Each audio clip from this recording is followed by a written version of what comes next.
Songsmith. Definition: a composer of songs.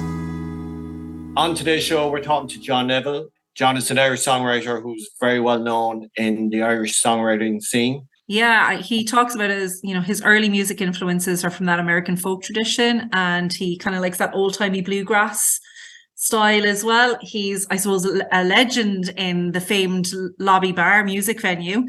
John would be very well known to people in traditional circles for his band North Cregg, which was a very well-known band in the Irish music scene who travelled the world, and they made a few albums. His tragic song, The Wobbling Man, actually received an acclaimed mention in the New York Times by the writer Jennifer Finney Boylan in her piece Ireland's Transition and Mine. He's also provided credits for various TV documentary series, and he has just such an innate talent around rhyming words and just the way he constructs a piece of music. It's great to hear him break down the song in the interview as well, and showing how different bits were put together and constructed. There's a brilliant quote about John from Niall Toner, author of the book The Nuts and Bolts of Songwriting. And he says he's up there with John Spalanger, Wolf and Jimmy McCarthy, and all the great singer-songwriters who come from that part of the world. And that's high praise indeed. So you're absolutely in for a treat in today's episode. So John has done 2 solo albums, and he talks about both, and we go through the individual songs. What I enjoyed about this interview was there was times where the songwriting was heartbreaking, and then you go on to a song that was funny or, fun. Yeah. So there was highs and lows in his songwriting, and he was able to do that. I mean, that's a sign of a great songwriter to somebody who can, have an audience and have them crying 1 minute and have them laughing the next minute. It's a great skill to have. Yeah. I think listeners are really going to enjoy our conversation with John today because he's just got such great insights into the craft of songwriting. If you like our podcast, please like and subscribe. It does help us out a lot. And share with your fellow songwriters out there.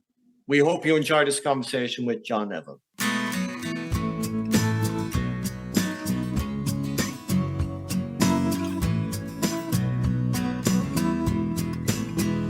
For the times we had were good, like I always knew they would. Now it's time to spread your wings, don't be afraid.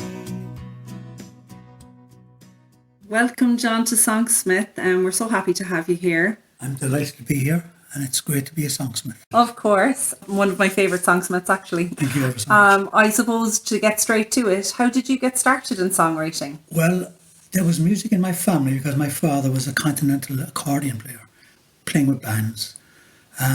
We didn't have much money, so there was no instruments floating around.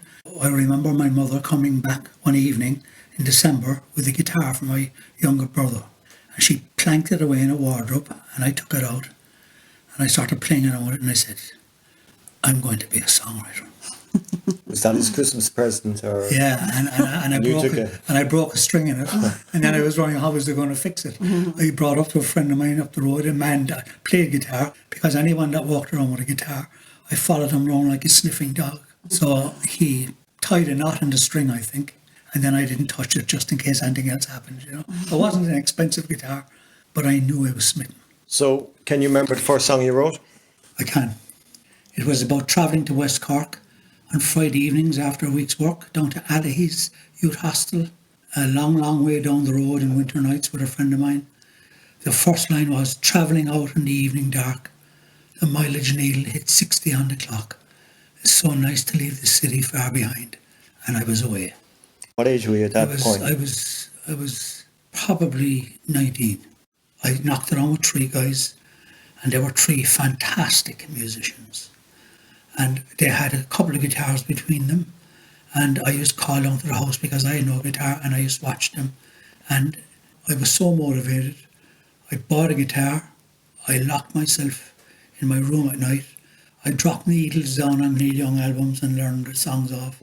And 2 years later, they invited me to form a folk band with them. You just mentioned Neil Young there. Who are your biggest songwriting influences then yourself? Everybody influenced me, and I loved all kinds of music, all genres, because on the new album There's 6 genres of music on it because I wanted a bit of everything. Because now I'm now in my 60s, I wanted something from all the different parts of my past Yeah. that I loved. But the most influential people at the time for me would have been Crosby, Stills and Nash Young, James Taylor, Rory Gallagher, because I was from Cork. Yeah. I used to go to Rory at Christmas time and stand on the canvas seats in the City Hall, and some of them would break, the people dancing on them, they wouldn't take it, and they'd go through the seat. Everybody from that era influenced me, especially the American stuff, and bluegrass stuff from Cork. The Lee Valley String Band, I loved that old-timey stuff. And I listened to everything, including traditional music, because I played it and formed a band called North Cregg afterwards with other guys. They were much younger than me. But they asked me would I join them because I was writing, I was backing traditional music, and I could play the guitar well enough. Then I got contracted to write some songs for them. North Cregg, they're a traditional band, but you wrote original songs for North I Cregg. did. That's when I wrote The Wobbling Man. That was probably the most famous song I ever wrote. Yeah. Because it was written about in the New York Times. But I did other songs for them as well that would be good for traditional bands, you know. You know, when you're writing for other people, you're obviously, are you writing from your own kind of style or your own point of view, No, or are you trying to fit it in with what they're doing? What I did was, for a couple of times for them, and actually this song called Press Gang Paddy, because that was a standard thing. A lot of the traditional songs were about a handsome cabin boy who was a girl looking for her sailor boy away, and she went away as a sailor. And I was writing, like all those famous songs, that fellas were press ganged in London. I upped the beat in it, and I brought it up so that it would be for a band on stage. It'd be a great band song for playing live, you know. Traditional lyrics then. I wrote them. But I listened to a lot of different songs and got ideas and how would I put my lyrics in that song. And I did. And one of the guys in the band said, I think somebody is going to sing that song someday. Yeah. And a Danish band called Moving Cloud, which is a famous Irish traditional tune, they were doing an album and they got in touch with me. They said, could they record that song? And I was thrilled. It was my first song recording. Brilliant. That was a long time ago now. A band in America, they recorded a very popular song that a lot of people love. And it's called Goodbye Waltz. It's about leaving home, leaving your mother, and she seeing the children leave the house. And she puts on a light in the hallway, and that light is always on for you. She says that's what the song is about. A lot of people love it when they hear it. It's quite sad for a lot of people, but it's not meant to be sad. But they get emotional from it. A child I remember in a window was always a light, and on a dark winter's night, if you stood outside, it was always burning bright. When you're writing for traditional sound, traditional music, is it different than, say, writing for pop music? It is absolutely very, very different. Because I would think that traditional bands tend to play traditional songs, so is it kind of hard to break in with new material? What happened was I was playing with guys that were 19 and 20 when we met up. I was much older than them. I had played with a lot of bands in Cork in the lobby bar. My personal view now is that it was a great opportunity for me to write serious songs. The Wobbling Man was probably one of the best songs I've ever written, and that went weird on that album. It was incredible. It was a good song, but I think it was out of place. One thing about the Wobbling Man, it's a brilliant song, but I can imagine it's hard to place that song on an album because it's so different to anything really. It's so personal. And it's so personal. So it's at the end of the album, which is... No, it's on the end of my new album. Oh, because okay. It was on what different... happened was it got lost in the traditional circle. Yeah. Really, it got lost there. But we put it as the third song. Yeah. And I got a great compliment from a great old friend of mine, still a friend of mine, Johnny. He said, I still take out that North Cregg's first album and I put it on and I press track 3. Because he had his ups and downs with struggle and depression and things like that, things that would hurt you, in life, Yeah. Yeah. And he's an incredible man, fantastic man. But he said that song warms him.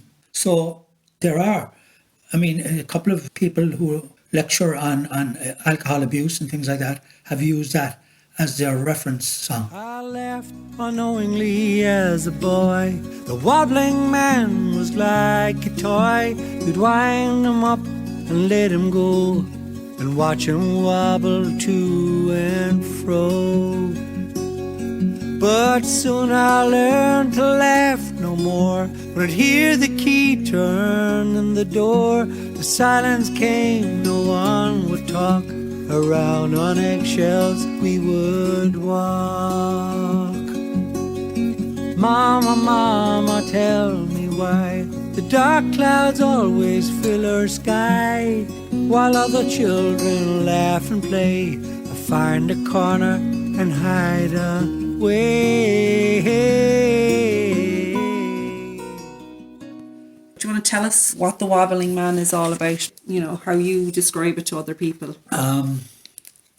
Well, the wobbling man had a very emotional effect on me, and it was the cleansing of my soul.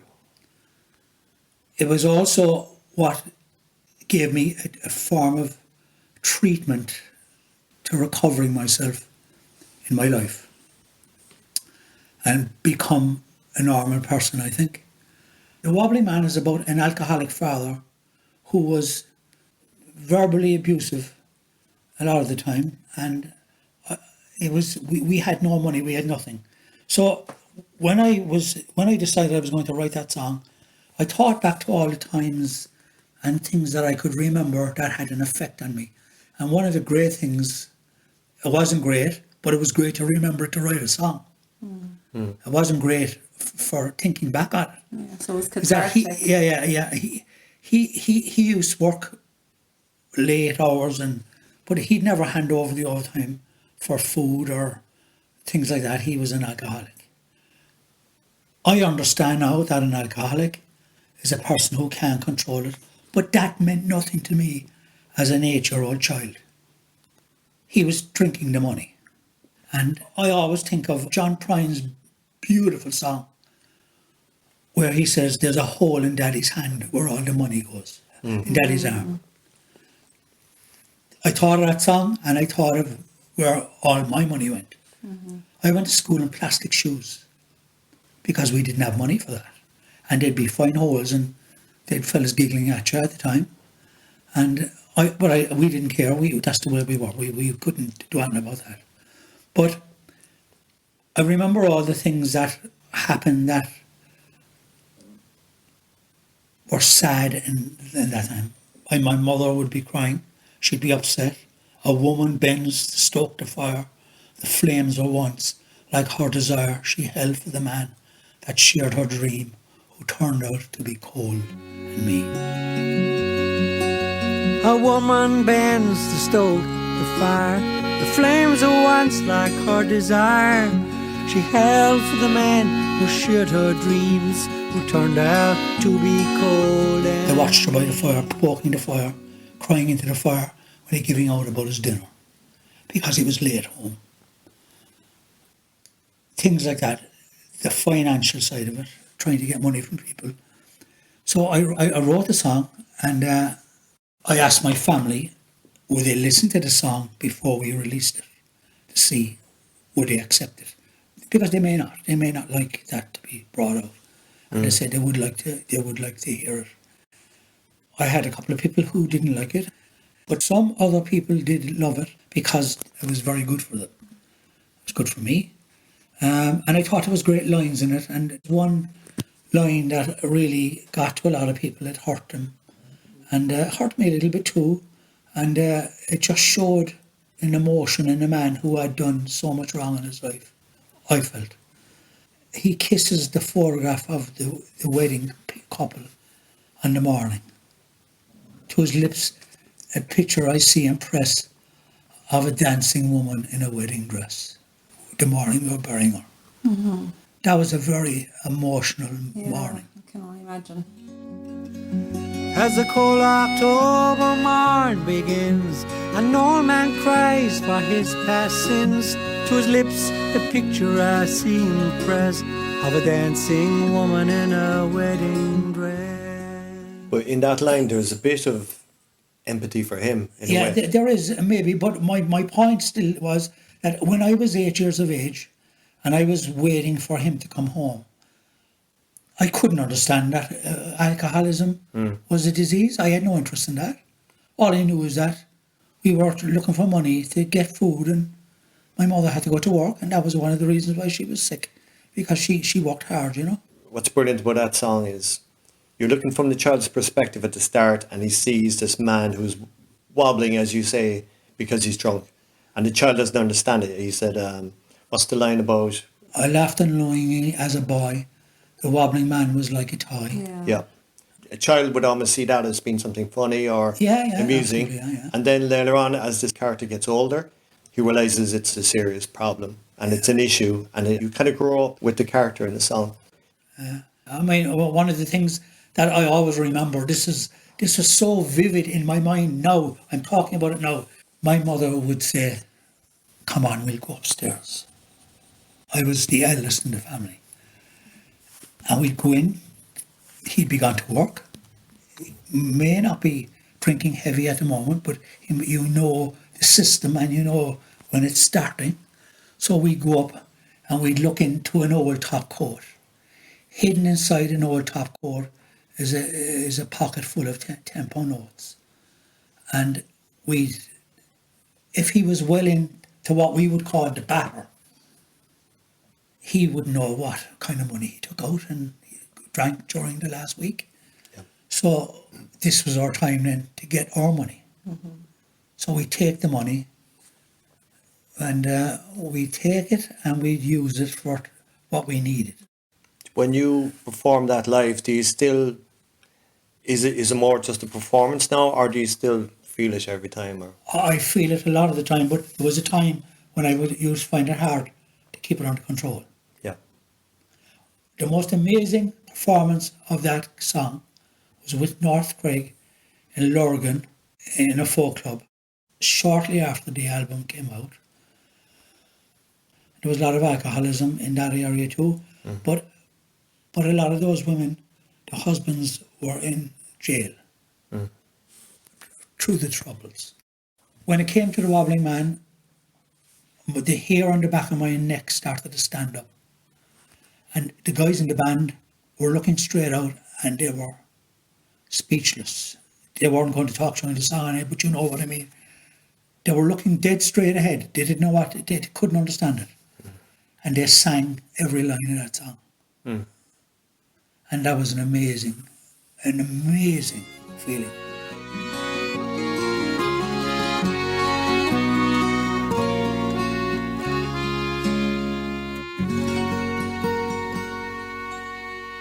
could you say you divide your songs so into, like say, The Wobbling Man is a very personal song, but do you also write songs that are songcraft in terms of your writing songs? I write songs in specific ways now.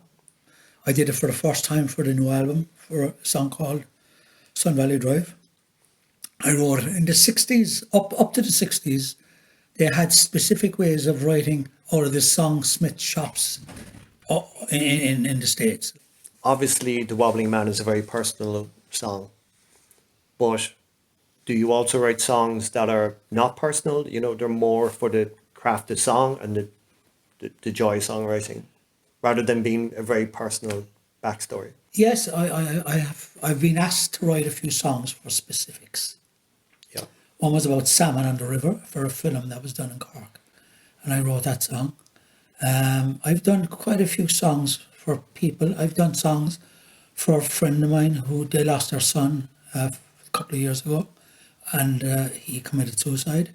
I've written a couple of songs about suicide on the album. There's one on the first album actually called Bright New Day. But I've written lots of things. I've written a song about 50 pairs of shoes because I went to school with no shoes, plastic shoes. So I wrote about my passion with shirts and shoes. And fashion in general, you're a bit of a fashionista really, aren't you? A touch, I suppose, yeah. So you can write a song for a bit of fun, but you can also write a song that has meaning to it. I'll give you another song now that has a bit of fun to it. Myself and William Cronin, I was asking him in the country what would happen now when the COVID would finish and the pubs would open up and they'd be legitimised again to open as normal. Maybe shorter hours, but they would open. And he said, well, they'll go mad in the pubs and they'll be pulling back the tables and they'll be dancing around and there'll be bands coming in and people will go mad, you know, because they weren't out for so long. And I said, wouldn't it be great to write a song about that? And so I did. I wrote a kind of a bluesy song for it. And What's it called? it's called Nobody Left at Home Tonight. Oh, yeah. There'll be nobody left that night. There'll be nobody left, that's right. There'll be nobody left at home tonight. It's about when the pub finally gets the word that they're opening up. They get into stock. They do up the pub. They're after doing it up. It's as good as it ever looked because it's so long since it was open. And then people come out. Old friends meet. They come together. There's a bit of crack going on. And there was a lady called Mary in it who put up a bit of weight because she wasn't doing much when the COVID was on. Yeah. And I remember singing. And I wanted to make it funny at the same time. So they pull back the tables, get out on the floor, let yourself go wild, you know. And do you collaborate much Yeah, with people? I would, yeah. I did Yeah. collaborate with a few. But I'll tell you what the problem is. The objective of me writing songs is to try and get somebody famous to sing them. I've got people famous to sing them, but they were only famous in my own sphere. Yeah, So I just can't break it down, but I'm trying. yeah. And that's what I want. I want to write for the people who say, let's see what else this man has in his stock, and we'll see, can we use it? So that's my objective. That's my songwriting work, and that's why I'm full-time at it now. But it never ends really, because I heard an interview recently with Don Black, Yeah, and he's in his 80s, and the man still is yeah, and he's a good writer. gone several projects on the go at the Yeah. time, and he never stops. And he said it keeps him young. Yeah, and so I'm doing that. I'm hoping I'll get a break sometime, that somebody worthwhile will take one of those songs. I have a couple that I really think have a great shot, but you just can't get the hit in there. But I'm keeping going with it, and that's what I do. And I look at different ways of writing songs and different things about. I've written songs about everything, including an old honeybee that I dreamt I was. I'm just an old honeybee, someone that she'll never see.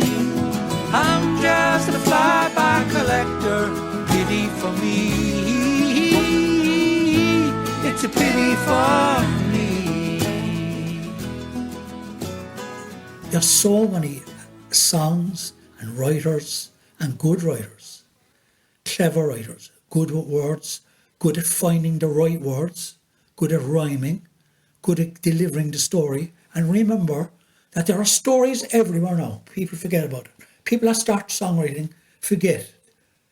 There's so much out there. There's songs of grief, songs of tragedy, songs of love, fall in, fall out, social history. I'm a first man for social history. Yeah.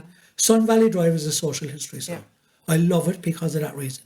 It tells the story of what the corporation did with changing the name of an area. I thought I was living in America when I was living around Sun Valley Drive. What was the original name of that area?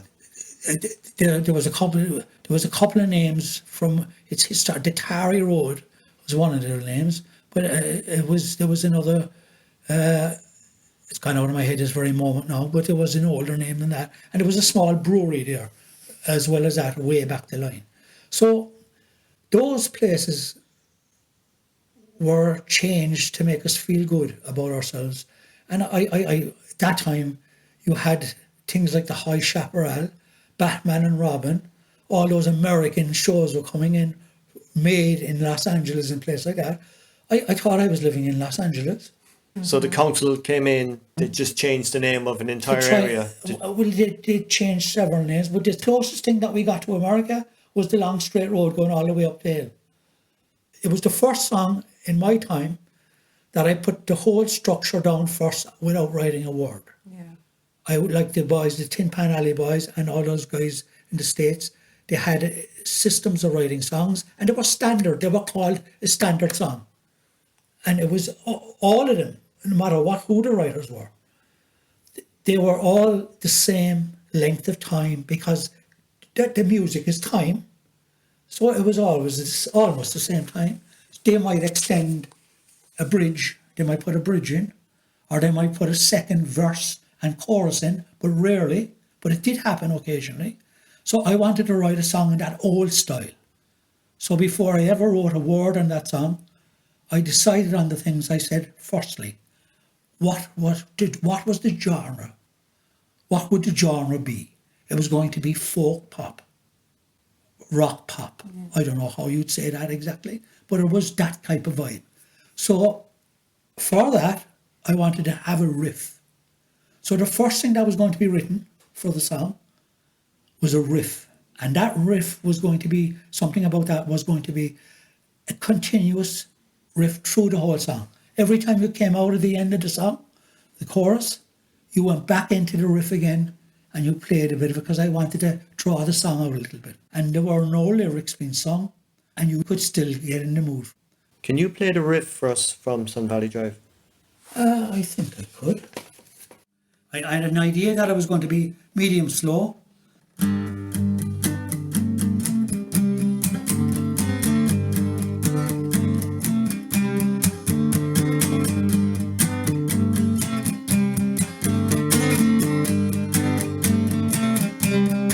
I knew I had it. That's it. Oh, it's Right so through good. the whole song. Right through the whole song. Right, goosebumps. I love it. So that's a case of finding the music first. Finding the riff first. I'll walk up to the highest place that I know.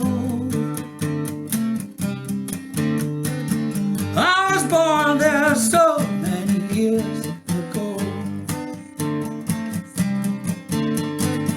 We went to school there every morning and ride down the Sun Valley Drive. Yeah. So every starting verse then was going to be like that. Yeah. That was it. So, John, obviously with Sun Valley Drive, you started with the title, and how did it progress from there? I didn't write one word about it until I knew how we were going to sing it.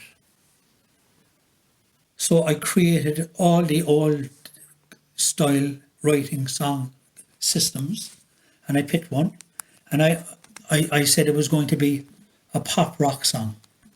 So it needed a riff. I did a riff. I found a riff. I knew it was nice because it was. I could feel it. I just knew I had a groove. And I worked on the first verse. I said we'll pick a verse. We'll then pick a chorus. We'll pick a verse again, short and to the point. And we pick a chorus again. But when I did a chorus, they always say that the theory in songwriting is if you write the chorus, you should always try and mention the name of the song within the chorus.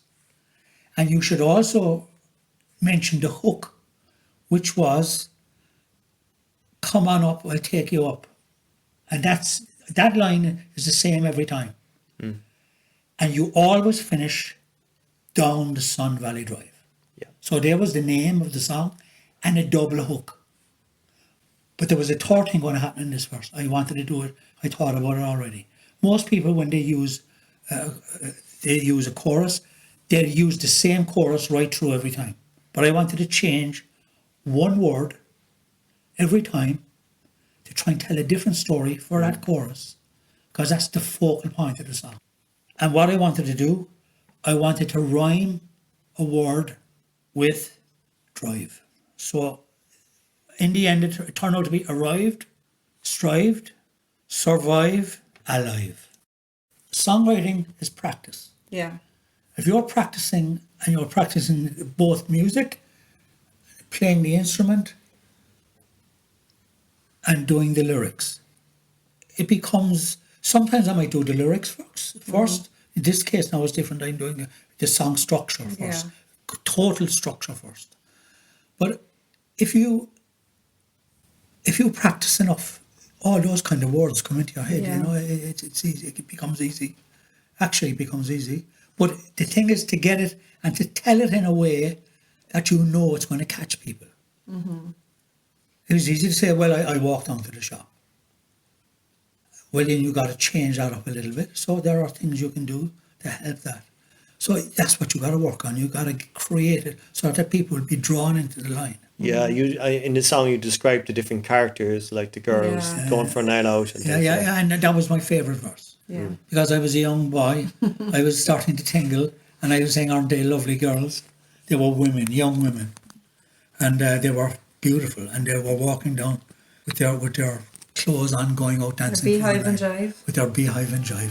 Friday night and the working week is gone. The going out girls put all their makeup on. We watched them walk to town to Beehive and Drive down the Sun Valley Drive. Take you up, I'll show you around. See the city from this higher ground. Up here you really feel alive on the Sun Valley Drive. This is another song where I have the argument about people writing specific words and concentrating too much on words when it should be concentrating on music this time. There are times when you should concentrate solely on the music when it's going to be a groove.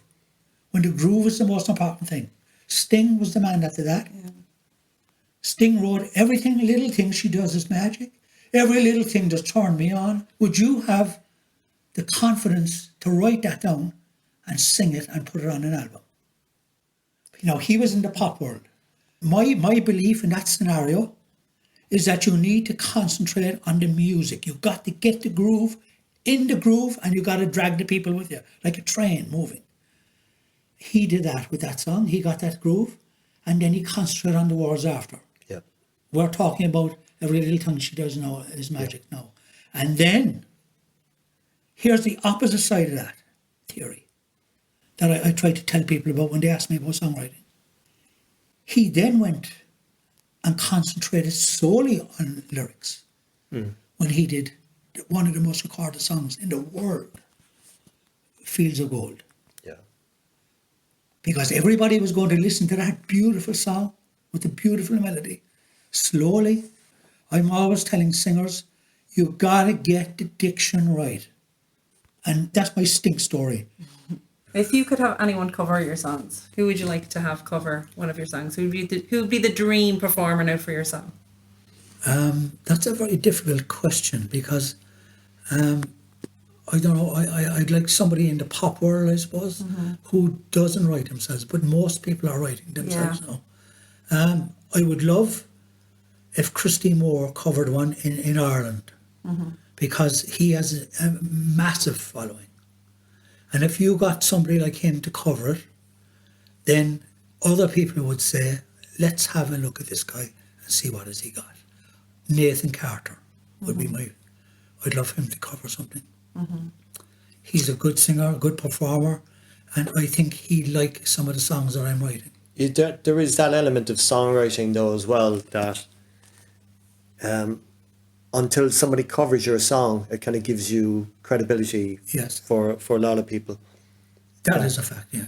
Now, I've got a few people covering my songs, but there were people who are much the same as myself. Yeah. So I'm just not out there yet.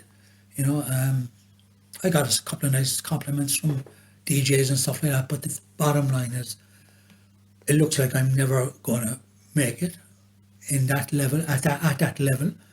But I love writing, and I love writing songs, and my sons have a long life, I hope, after me, and they can go pushing the songs in. The songs will never die. Yeah, They'll always be there. yeah. So that's the one thing about writing a song. It's never gone.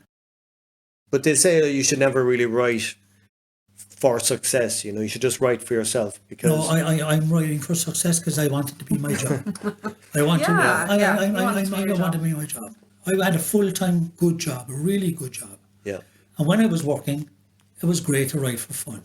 But now I'm trying to make a living out of it. Yeah. So I want to be a writer. Yeah. And I think that's why I write. I write about everything. Yeah. Most people say, how would you write that? I wrote a song about 50 pairs of shoes. I discussed it a while ago. And there's a great part in it where I mentioned all the shoe brands I had. And to sing that quickly. And I had wedding shoes, summer shoes, winter shoes, and funeral shoes. All the different types of shoes that you use for different things. Yeah. And of course my girl, she gets the blues because she's sick to sing my shoes all over the place. So you can write a song about anything. Yeah. I wrote a song about two songs about suicide. Bring 'Em Up is one of my favourite songs that I've ever written. For a friend of mine. Bring 'em up and let 'em go, but always let them know. Tell them you love them when you can. Try to be the biggest fan. Bring 'em up and let 'em go. You have no control over what they do when they become adults. You can only hope for the best. Bring 'em up and let 'em go, but always let 'em know. Tell them you love them when you can. Try to be their biggest fan. Bring them up and let them go. If you say, look at Christy Moore and you want to write a song for Christy Moore, and if you say he sings songs in a particular genre, and if you try and write a song to suit Christy Moore, it mightn't appeal to him. But then Christy Moore might hear your song about the shoes and pick that song and say, actually, I like that song because it's different. So I suppose my point is that you're better off, instead of trying to aim at something or trying to emulate something, is just write what you like. I just write what I like. Yeah. I mean, I put the Wobbling Man up on his site, Yeah. and it got a lot of traction. It moved. Yeah. And a lot of people talked about it. Actually, can I say to anybody who's listening to this that I understand a little bit about music now because I'm of my age, but I can't read a note of music. Yeah. But I have a lot of chords and I have a lot of structures, and I put in the hours of trying to get the sound right for what I'm looking for. It sounds to me like you wouldn't have a lot of abandoned songs, you know. There's a lot of songwriters out there, or either they get sick of the sound of their own voice, or they just can't, they feel like the song isn't good enough. Or you talked about confidence. Do you keep on going till you finish the song, or would you give up if you're like, well, this isn't working, I'm going to scrap it? I think I never give up, but I might move to something else for a little while, a couple of days. But I'll tell you one thing. This is a fact. If you're a songwriter and you get used to it, and you're after doing 2 or 3 years of it, when you pick the line or the music, you'll know immediately that you have it. You just feel it. I often sit in a bus and I listen to the conversation beside me on a train. I really do, and I write down the information. Yeah. I don't tell about those people's lives. Yeah. I hear things that might be very effective in a song, and I write them down. So another question I have for you is, you tend to use a lot of different guitar tunings.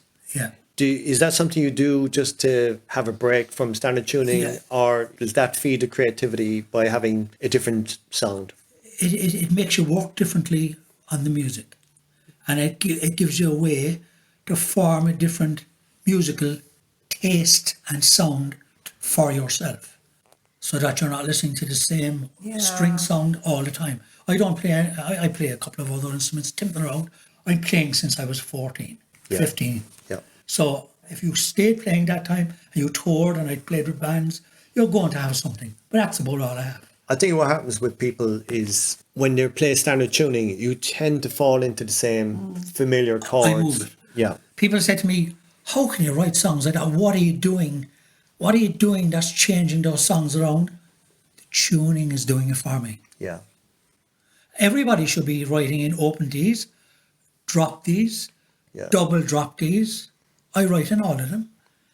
G tuning, C tuning, which is very unusual, but I try to figure out those ones. Joni Mitchell was famous for multiple tunings. Multiple wasn't she? tunings, yeah. So They changed their sound. I know that you're a big fan of Blue. I love Joni Mitchell, and Blue is my favourite album of all time.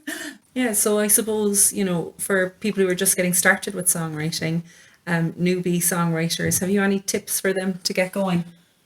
Well, I have. I suppose, in the sense that they're trying to think what they think they can only write about love because they're going out with some girl or they fancy some girl and they want to write about that. But there's a song in every newspaper article every day.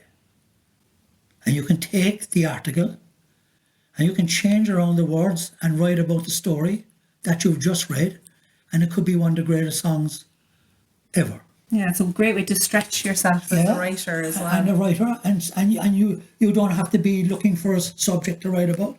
It's there. There might be 10 stories tomorrow morning in the paper. Yeah, do you think we do stick to those universal themes like love and loss? But they're the general ones, because they're the ones that hurt us. And they're great love songs. But when you get hurt, you want to write about it. Yeah. But I'm just saying, I'm a writer now who wants to write about everything. Yeah. So I wrote about a tragedy that I was there living it on the day in 2002, from Feather-on-Sea, when there was a family of 5 drowned out of 7 on a boat that went down when they went around Banner Point. It's called Handsome Stranger. Handsome Stranger is what I'm referring to as the sea. So that song, the first verse is just about that occasion that morning that happened on a Sunday morning during a festival I was down there. And then I wrote 1 verse, 3 verses only, very short song, and about ships that have went up in the rocks around Ireland. And the last verse was about how brilliant the sea is when it runs up to the children's feet when they're playing in the water in the summer. So it's a so much tougher from the sea. There's a balance there between saying the sea can be destructive and Absolutely. and a good thing as well. But my point there is, again, that that's a song that people wouldn't expect anyone to write about. And a few people came to me after and said, is that the song about that happened down in Feather-on-Sea? And I said, it is. It's just so much to write about. Let's not forget the good times that you gave us. For I have seen many's a happy child dance along the edges of your doorway. Oh, you ran up to caress them and you smiled. So we must learn not to take you for granted. Each story in our memory is filed. And when we are near, you must remember, oh, that you're the handsome stranger that has beguiled. Can you talk about Gone for a Day? Gone for a Day was one of my favourite songs, actually. I watch a lot of nature programmes and I write about nature as well. I'm fascinated with birds as well, 2-legged ones and one with wings, And myself and my son, who is another nature freak, we were sitting down one night watching the World Series that Attenborough did with BBC on birds. And he happened to, I love the albatross, the rhyme of the Ancient Mariner and with the albatross from when I was a schoolboy. So I remember they were showing the big wingspan of that albatross, how it could soar the seas. And the chick was quite a large chick. You would be so surprised how big a chick is, belong to an albatross family. Yeah. And they only come together for that time.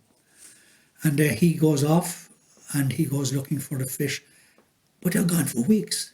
They're gone way out trying to get, and he brings back the food and regurgitates it for the chick. But the chick is frozen with the cold and suffering on the edge of the bank. And we were watching this.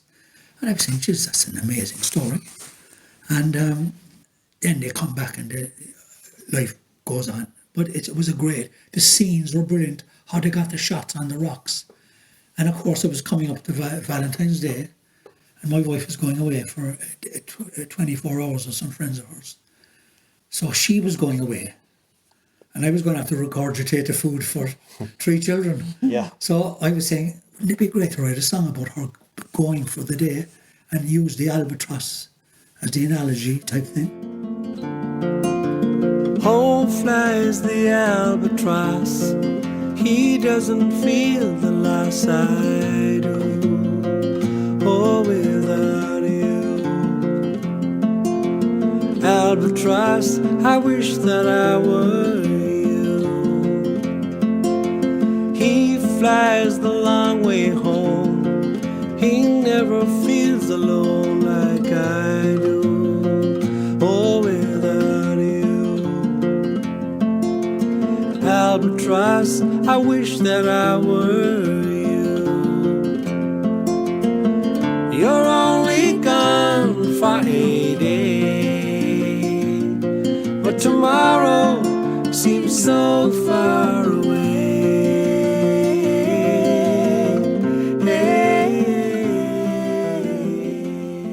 So, John, thank you for talking to us today. It's a pleasure. Yeah, it was just a fantastic chat. I learned so much today. Thank you so much for being on Songsmith. It was lovely. Thank you. I enjoyed it. I enjoyed discussing songwriting. It's one of my favourite things in life.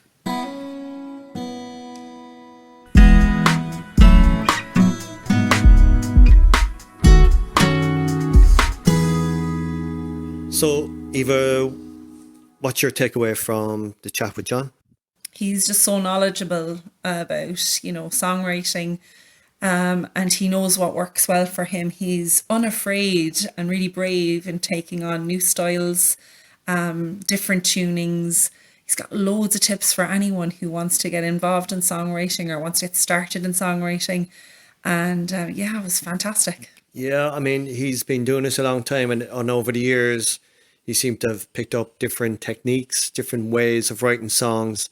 And like you said, he's not afraid to try something new or take a new perspective, and to move outside the typical themes of love and relationships, and even take on the persona of a flower, or, like you said, or writing about shoes, or just different topics that people aren't used to hearing about in songs. Yeah, and the attention to detail in his songs is amazing. The amount of thought, preparation, and hard work that he puts into it.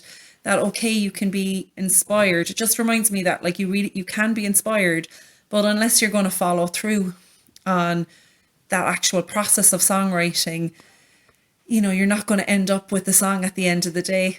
I suppose the other thing too is like listening to John playing live here. It's a very special thing.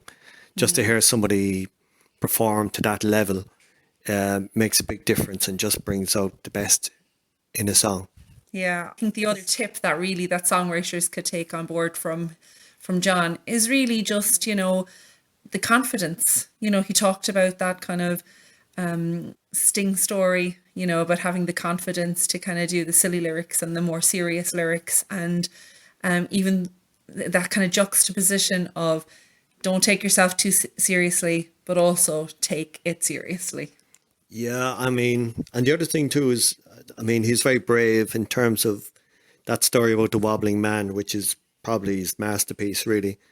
And it's a very harrowing song. It's a tough listen to at times. And like I said, it's a kind of song you need to be at the end of an album, because it's hard to follow it. You need a few moments after hearing a song like that to move on. But to be able to put your life story into a song like that and sing it to people and pull it out there takes a lot of guts as well, Yeah, and it's heartbreak on another level. I think we're all used to the songs about, the jilted lover or the heartbroken person, but to talk about the heartbreak of, your father kind of letting you down and putting it in a song, and kind of revisiting yourself as a child to kind of go through that trauma again it's just on another level.